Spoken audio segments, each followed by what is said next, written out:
Right, so I think we can probably kick things off now. So good afternoon, everyone. My name is Nick Moss. I'm Senior Solutions Architect here at Sapio. I've been here for like 7.5 years now. I've worn many hats in my time here, including running our managed service division and our CISO consulting practice for the last 5 years, prior to just my role changing at the start of this financial year, which was 2 weeks ago for us.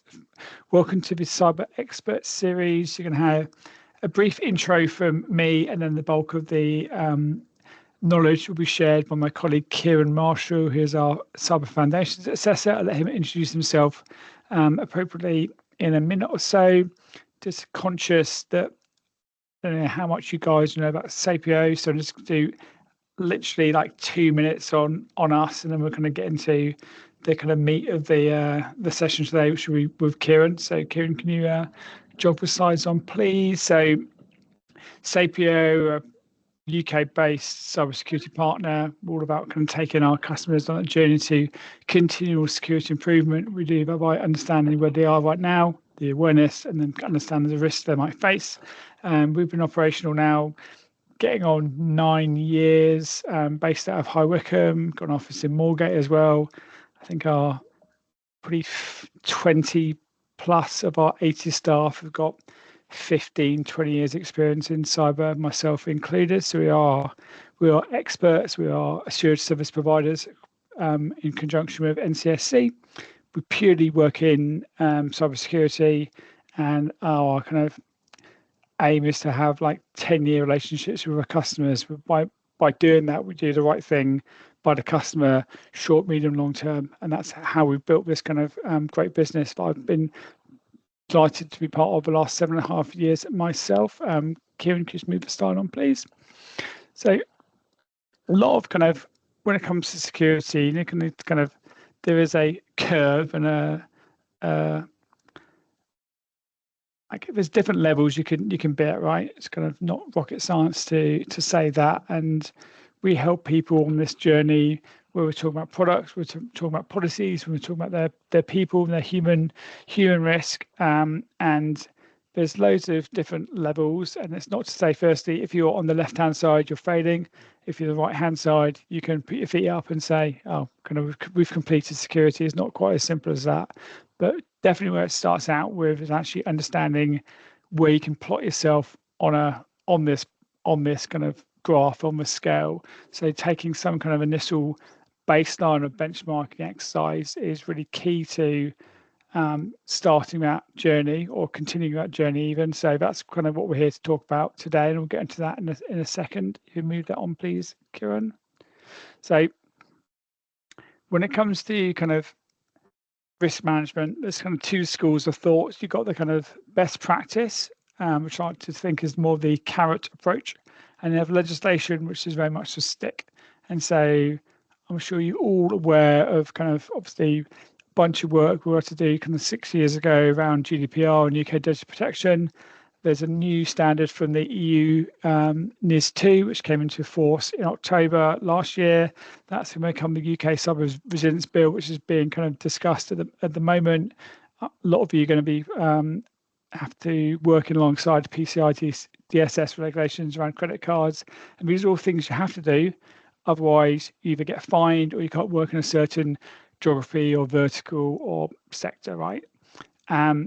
But when it comes to best practice, that's the kind of things you should be doing to make sure your kind of posture is good and you're doing the right amount of security. So where we're talking about Cyber Essentials or CSO that we can talk about today, there's other things like the NCC CAF, ISO 27001, and NIST CSF, which is more of a kind of American best practice standard. So what Kieran's going to talk through is our CFA, which is something he built whilst he's been at Sapio, starting last March when he joined.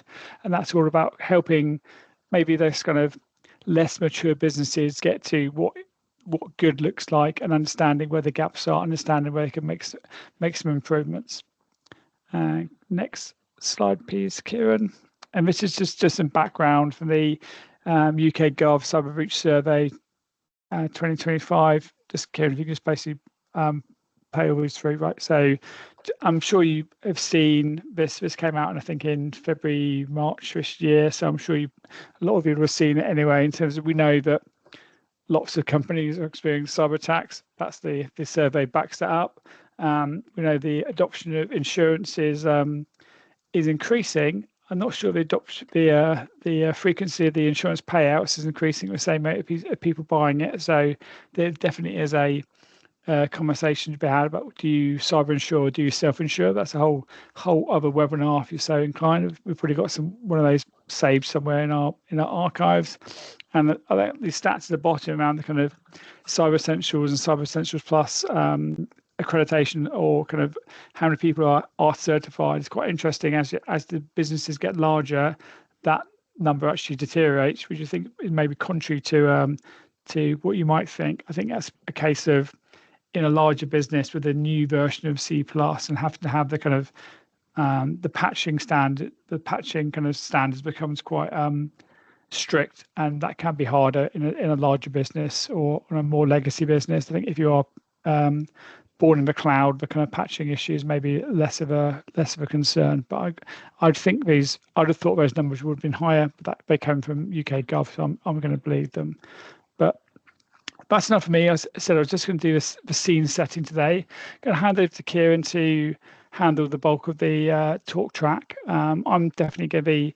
This is not designed to be a lecture. It's going to be kind of interactive, and myself and Kieran are going to discuss the things as we go along. We turn the mics off, but if you do have a burning question, please raise your hand, and we can answer them in the flow, or if not, we can address anything at the end. I don't think we can need all 60 minutes today unless we get really deep into things, which would be great. And equally, if you want to have some follow-up conversations, either after this, just contact your account manager. We can work through those with you. So without any further ado, I'll hand over to Kieran. Thank you, Nick, for the intro. Good afternoon, everyone. My name's Kieran Marshall, and I'm the Cyber Foundations Assessor at Sapio. I've specialised in Cyber Essentials Plus and the SIS 18 technical controls. I'm also the Registered Cyber Advisor for Sapio, and we're, of course, an assured service provider of the NCSC, and that can be found on the public domain. I've been working in IT and cyber industries for 18 years now. My passion is to drive and improve security. And based on my opening role within the aerospace industry, who actually experienced a large security breach and data leak due to an unsupported CRM application system. And this leak, crucial information to the public sector, and the right protocols were not followed for notifying the right people, as well as not having the right mitigation in place to help prevent against cyber attack. So as a result, over the last 10 years, I've dedicated my time to using security tools and the services as well to sort of mitigate against that type of cyber attack. The Cyber Advisor accreditation is an important part of Sapio as it enhances the customer relationship, and it also helps define efficient baselines against cyber security with a continual improvement journey mapped out. You can rest assured that we're a trusted partner, and with this status in place, we'll be working alongside you every step of the way. So we've come to realise that there's a gap in the SME market, and there's no clear path to achieving a cybersecurity baseline without over-excessive effort. And this also includes time and cost. So this can lead to the organisation not being right-sized to suit that particular area of accreditation. And you can see from my Roadrunner description in the slide that beyond Cyber Essentials, there's no real steer unless there is rapid growth and posture, which may not be clear from undertaking Cyber Essentials Plus accreditation. The advanced end of the market also is looking at the cyber assessment framework, which measures risk and resilience. However, it does not overlay or overly touch on those technical controls, and more importantly, helping an organisation to achieve that clear baseline. So this is where the Cyber Foundations Assessment, the CFA, comes in and bridges that gap in the market, and providing a clear gap analysis, a cyber baseline, as well as maturity score to help grow cyber security with your organisation's expansion for the future. So today I'd like to run through a number of topics with you, which will, I hope, give you clarity and value for what the CFA can offer. And the topics that I'd like to cover are: why are we using the CFA in today's market?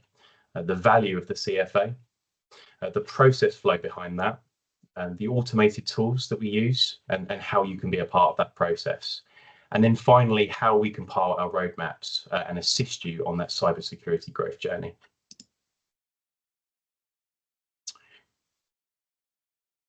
So 62% of small businesses and 65% of medium businesses over the last 12 months have signed up to cyber insurance. And this is according to the Cyber Breaches Survey 2025. This is an important fact, as there are clear requirements now from insurers to have a cybersecurity accreditation in place, such as Cyber Essentials, as well as adhering to the controls that are required from the accreditations. So over the last few years, I've seen from experience cyber insurer providers specifying that they want you to have a baseline accreditation such as CE in place. And without this accreditation, it can invalidate cyber insurance, or altogether you could be refused that insurance altogether. So we have used two security controls from industry standards that have been used to form the CFA. The first of the controls are the CIS 18 control set. So this is a European leading industry framework, and it's published by the Centre for Internet Security for all organisation shapes and sizes, providing a professional, clear approach to cybersecurity best practice. The 18 controls, they cover all relevant areas of cyber and IT, and then this offers a prioritised approach top down for the 18 control areas, ideal for capturing the correct metrics and forming the roadmaps going forward. Cyber Essentials, on the other hand, is the flagship framework and entry level within the UK, which is helping to evolve and grow organisations and provides an official accreditation, as well as increasing cybersecurity posture, which is renewed by an approved auditor annually. The 5 control areas of Cyber Essentials cover a broad range of standards, which also comes in 2 levels of flavour, a basic self-assessment or an advanced assessor audit, which is known as Cyber Essentials Plus. Both of these standards have been selected carefully as they cover a broad range of controls, which in total will form your organisation's security baseline. And then this is the beginning of the journey, and you will see how we can help evolve this process throughout the CFA to take you on that growth journey. And as mentioned, SAPIO, we're an assured service provider underneath the NCSE and IASME. And this is important as it gives you that trust that we're a reliable partner to work with throughout the roadmap. And the cyber advisor will work with you on that continual improvement path process after the CFA assessment has been produced. And then this delivers a wealth of knowledge and advice presented on a red, amber, green report from the CFA output. Kieran, yes. It's like, why did we choose like CIS 18 to layer on top of Cyber Essentials? Because all the kind of chat coming out from like NCSC is like get to C plus. That's going to cover your kind of fundamentals. Like what's missing, and why do we use CIS 18 to plug some of those gaps?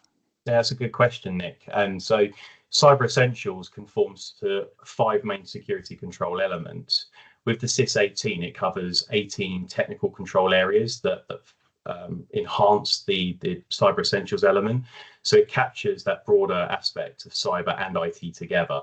So, for example, it can cover things like asset management. It can cover things like security awareness training. It can look further into your incident response management planning and your policy management. So it really does cover a broad range there.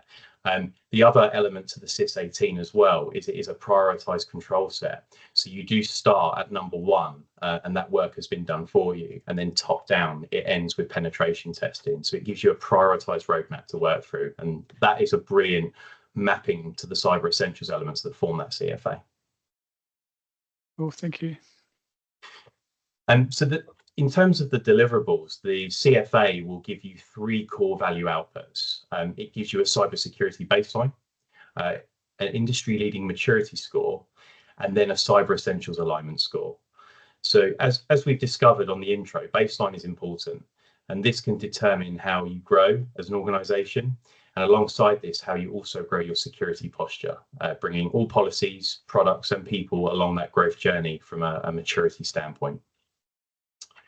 Cyber maturity is key, and it sits alongside security baseline and percentage scoring. So the best way to compare the 2 of these is that baseline percentage score determines if you have that control in place, and then maturity then develops this further. as to how well you're utilising those controls. Cyber Essentials element to the CFA provides a proving concept in the life cycle, and whilst building the roadmap and cyber journey for the CFA assessment, there is an option to gain accreditation and recognition for the good works that are being achieved alongside the CFA output. There is now an increased demand for Cyber Essentials, which is usually requested through cyber insurance, but also we recognise that there are client and government contract requirements as well to your business, and it's becoming more popular around the SME market. And the Cyber Essentials process for the basic and advanced can usually take around 4 to 6 weeks, maybe even 8 weeks on average to gain that accreditation. However, undertaking the CFA, this process can be reduced as much as the pre-audit work has already been benchmarked and captured.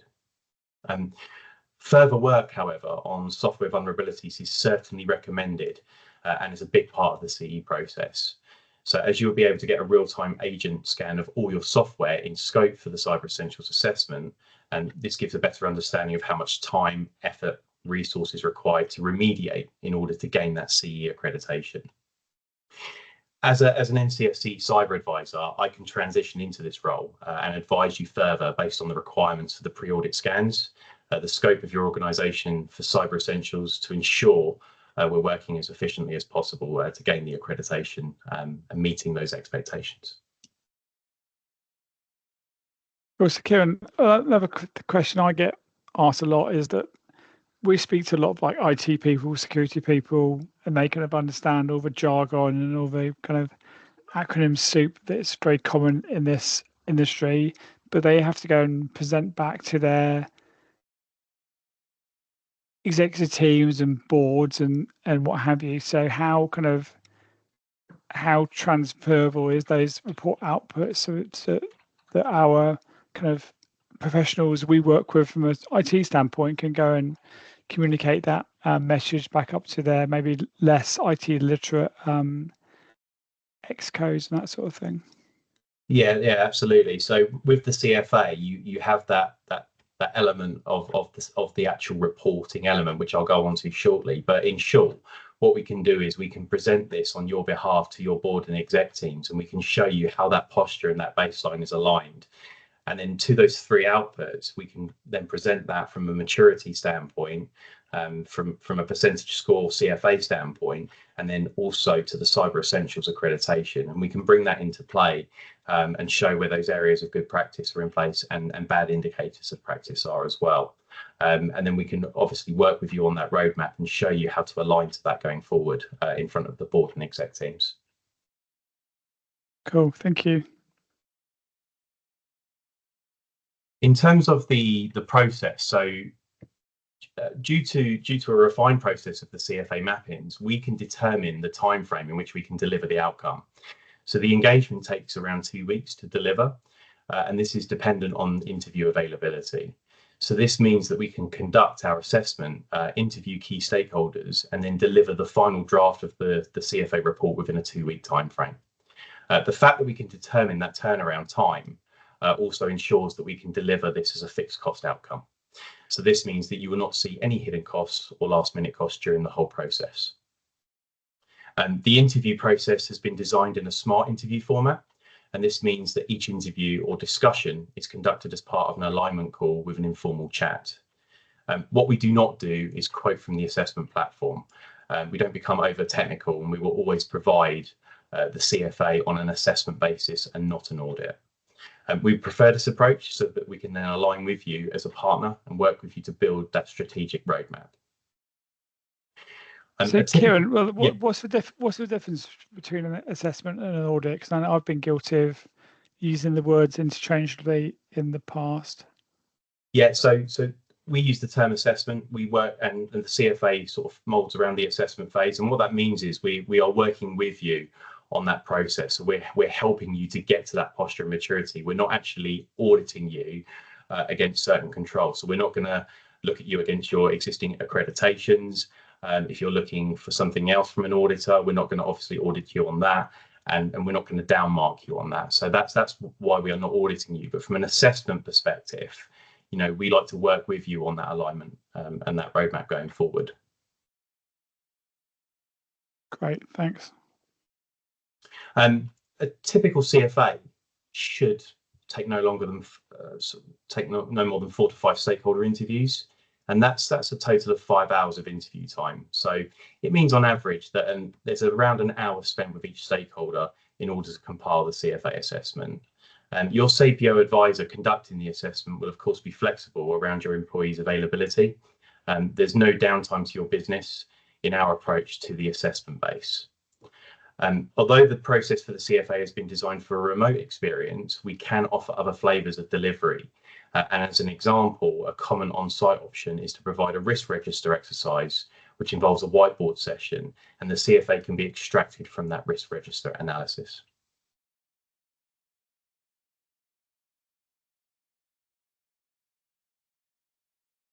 So 2 of the 3 outcomes for the CFA involve a maturity scale and flow.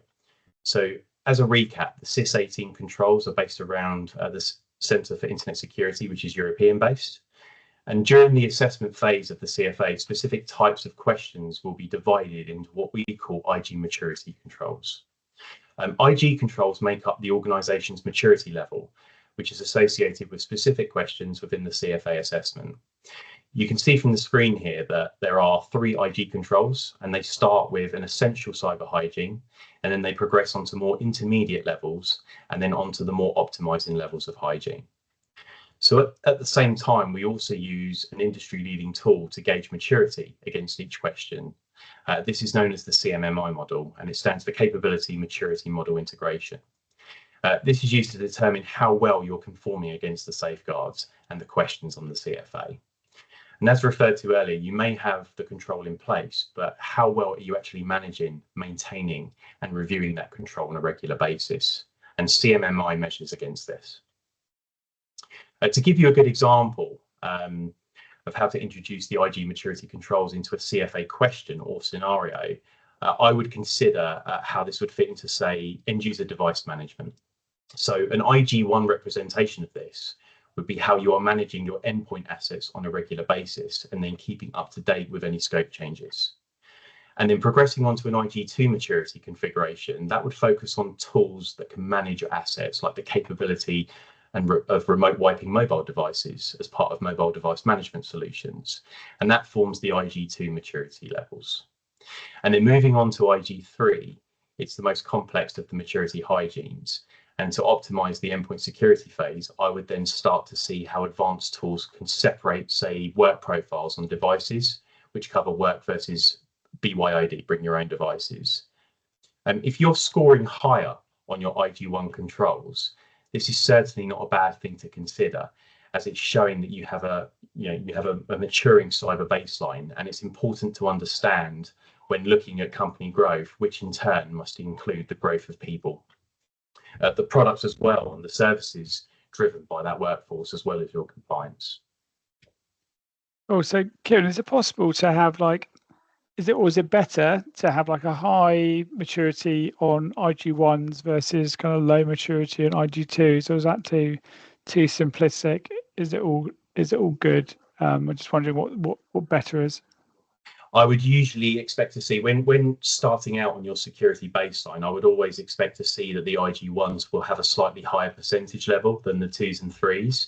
However, depending on the structure of your business and the offering that you have to your clients and your vendors, it potentially might mean certain control areas will score higher on the IG3s and 2s. That's not uncommon to see. But what I would expect to start seeing that baseline mature is to see the IG1s propagate first. The IG2s do fall in line with the IG1s, but I would certainly expect to see a high percentage score on the IG1s. And then as we propagate through that roadmap, I would start to see the maturity scales on the IG2s and 3s rise as we're doing those good works. And is it like a target maturity? I can see on the screen there you got this. In this example, you got a 2.67. Is that it's in reds? Is that bad, or is that kind of is that indicative? Obviously, you've done a lot of these for existing SAPO customers. What's a typical kind of score, I guess, from if we only have that sort of knowledge to hand? Yeah, it's a good question. So With cyber maturity, I would expect to see that against best practice across the full industry scale. So from a cyber foundations assessment perspective, I would usually see an average score around the 2.2 mark. And sometimes I've seen that rise to about 2.5, 2.6, as you see on the screen. And then as you start sort of progressing into the threes, and then when you get to your fours, you're then leaving the cyber foundation assessment phase, and then you're moving on to higher accreditation and best practice in industry. And I can go on and speak about that in a short while. Thanks. So as well as an exec summary report, you will also be invited to collaborate on our assessment platform, and some of those visuals you can see on the screen. Once the draft review has been approved of the CFA assessment, we will create your own login to the platform where you can see your assessment. So this benefit can be referred to with the likes of cyber insurance requirements, where you can leave notes on specific question sets on this platform, as well as viewing assessment trends, findings, targets, and heat maps as well. You can see from the attached that you get a vibrant dashboard with the output scores for the CFA, as well as great compliance control chart scores as well for the CIS 18 control areas. We can also set those risk assessment levels and competitor benchmarking as well along those compliance scores. The more you do with the roadmap and then look to reassess, you will also see further metrics that show where you've come from and to, as well as the performance summaries on the core CFA controls that make up that cybersecurity baseline. The maturity radar of the assessment platform provides a spider diagram of target maturity. And this is maturity past versus where your organization is currently performing to against the CFA. We can output this score in both a percentage score or maturity. So whichever is a better value to adhere to for your organization, we can produce that scoring metric for you. And then over time, through reassessment across your roadmap, we can show further spider diagrams to show where you've come from and to as an organization. If you have subsidiary companies, we can tailor our reports to show group level results, as well as individual sub-level company stats from the CFA. And then these are molded around your org structure. And one thing the exec summary report cannot produce is a visual heat map of the CFA, and simply because the heat map is very large. So as seen here, all of the safeguards under the CFA controls are aligned to a red, amber, green output, and these can be filtered and tailored to focus on specific technical control areas and really help form your cybersecurity roadmap. These can be reproduced in your board and exec meetings as well. It's a great tool to show off on the big screen. You can also switch up and change the focus on the maturity level, and then this will present the 5 color codes in alignment with the CMMI maturity as well. And will show how you're conforming against those maturities towards your safeguards. These can be filtered and exported as well to Excel. You will have access to the assessment platform based on your assessment period. So as a basis, if you take a CFA assessment in year 1, you'll have a free 165-day access to the platform. And then you can get extended access through reassessment purchasing and through additional access to the platform as and when required. The exec report comprises of 14 pages, and the flow will show at high level how the 3 CFA outputs have scored. The report is generated from our assessment platform and is fully automated based on the assessment input. The report then breaks down each control area, showing where there are areas of improvement required, as well as showing off the areas of excellence as well. We can also go low level. So where you see on the screen here, it's showing the 18 controls with an overall score. If you wanted those breakdown to the individual safeguards, we can do the same as well. The visuals from the automated platform are also incorporated into the report, which also displays its very own Cyber Essentials annex as well. And then this fully maps the Cyber Essentials controls into your current CFA findings on the report. This will give you a great flavour, I think, of how you are aligned against Cyber Essentials. And over time, any good works that are performed as part of that roadmap will, of course, change the reporting metrics when you come to look at taking a CFA reassessment. This can then produce a new report, which will then show your readiness in line with best practice or the Cyber Essentials alignment score, whichever sort of suits the business. There's also further metrics showing what has been done from point X on the roadmap to present as well. So we can actually tailor those those extra metrics for you, depending on how your company structure is laid out.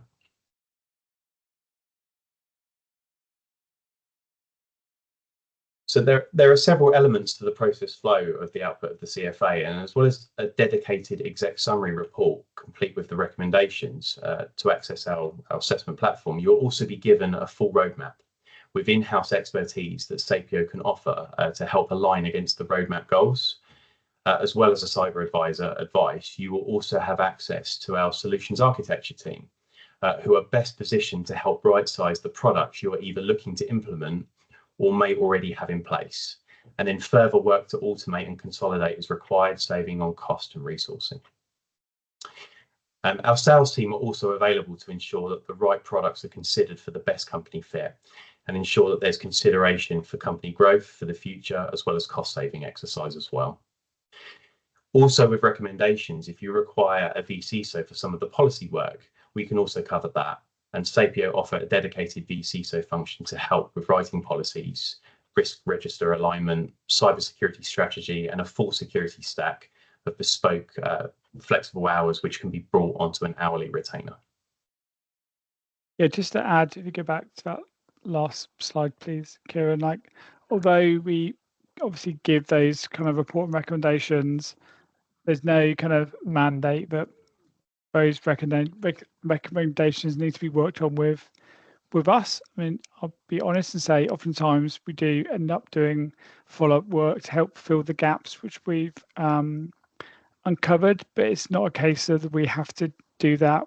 As far as I'm concerned, every piece of work we do, from an assessment to a pen test to a service, that's an opportunity for us to demonstrate our capabilities, and we should be winning every single bit of business on the back of the last bit of business we did, because we offered good advice at a good price and you got value from it, and it's been tangible benefit to helping to reduce your risk and to increase your resilience. So although we oftentimes do lots of work on the back of doing these assessments, that choice is very much with the customer to whether they want to do further work with us or not. It's not a case of it automatically rolls from one to the next. Just want to make sure people are aware of that. We can do it as a standalone kind of assessment. You go and take these findings to your person who sells you Microsoft licensing, and they might know a bit about security and can help you out.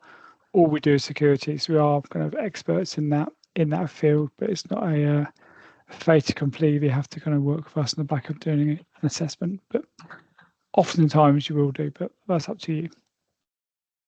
Thank you, Nick. Yeah, absolutely right.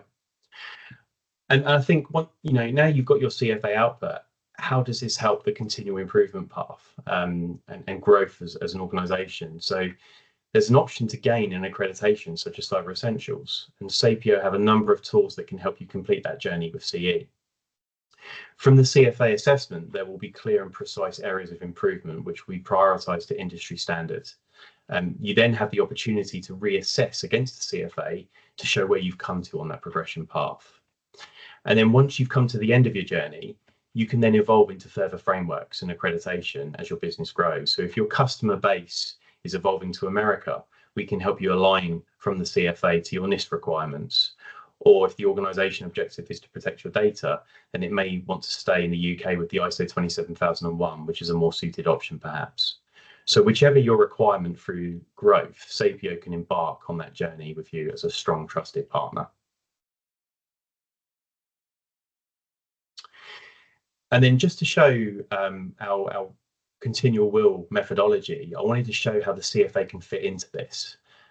So with number one, we look at baseline, and the CFA can help determine where that baseline level sits, as well as define your maturity curve.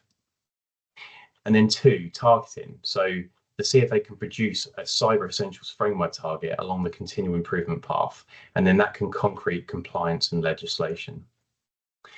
Then you've got planning. So with the CFA automated reporting, this will provide key priority areas of the business that require cybersecurity improvement. Our reporting can produce your next move with a strategy and plan. And then you've got implement. So both people and products are required to execute the priority plan, and Sapio can assist you with both here, and we hold the right expertise to help you along that maturity path. And then finally, you've got proof. So Sapio can then help you measure and test the work that's been undertaken through the CFA reporting and take you through that certification with a Cyber Essentials accreditation if this is indeed the requirement going forward. Well, just to add on that, Kieran, just go back 1 second, please. Like this kind of methodology is consistent with everything we do as a business. So where we're talking about might be our baseline set with a pen test, and pen test uncover some gaps, and we build a plan to fill those gaps, fill them, and then test again and prove that those gaps have been filled. Or when talk about your human risk and your staff and how cyber aware they are, we can do like a baseline phishing simulation, and then that gives us a target, and so on and so forth. And even from a technology standpoint, if you or cloud posture assessment, there's all kinds of ways we can go through this methodology. It's repeatable from businesses with 50 staff up to 50,000 staff. At some point in security, you need to understand where you are, where you're going, and then build a plan of how you get there. And that's we've done that hundreds of times of years for like 900 plus customers now we work with. And obviously the CFA is a great way to start that journey. But if you already know where you are, but still need some help to get where you want to get to, then we don't necessarily need to do that kind of assessment. We can certainly kind of go on a call, kind of understand what your challenges are, what you're trying to do, and hopefully we can help you out to fix them. Yeah, no, that's absolutely right, Nick. And that's practically what we've been trying to achieve here with the CFA. So I hope that's delivered some great value for you on the CFA concept, and I want to thank you for all attending today. But if you've got any questions now, Nick and I would love to answer them. You're welcome to put them in the chat. You can call out loud. If there's anything a bit more bespoke or complex, you're very welcome to take it offline, and we can approach that via the usual channels. But again, thank you very much, and I look forward to any questions. Yeah, there's none come through in the chat. But Alex, if you can put the mics back on, and if everyone wants to add anything, they can do. Otherwise, thanks everyone for joining. It's been useful. 40 minutes of your time. Thank you, Kieran, very much for hosting and preparing everything. I'm guessing we don't have any questions coming in, which is fine. If anything comes to mind after the fact, again, just give us a shout. We're happy to jump on a call and have a chat through it. Otherwise, as Alex from our marketing team has said, we've recorded this, so you can share the slides later. Thanks again, everyone, Kieran especially, and hopefully speak to some of you soon. Yes, thank you, everybody. Thanks.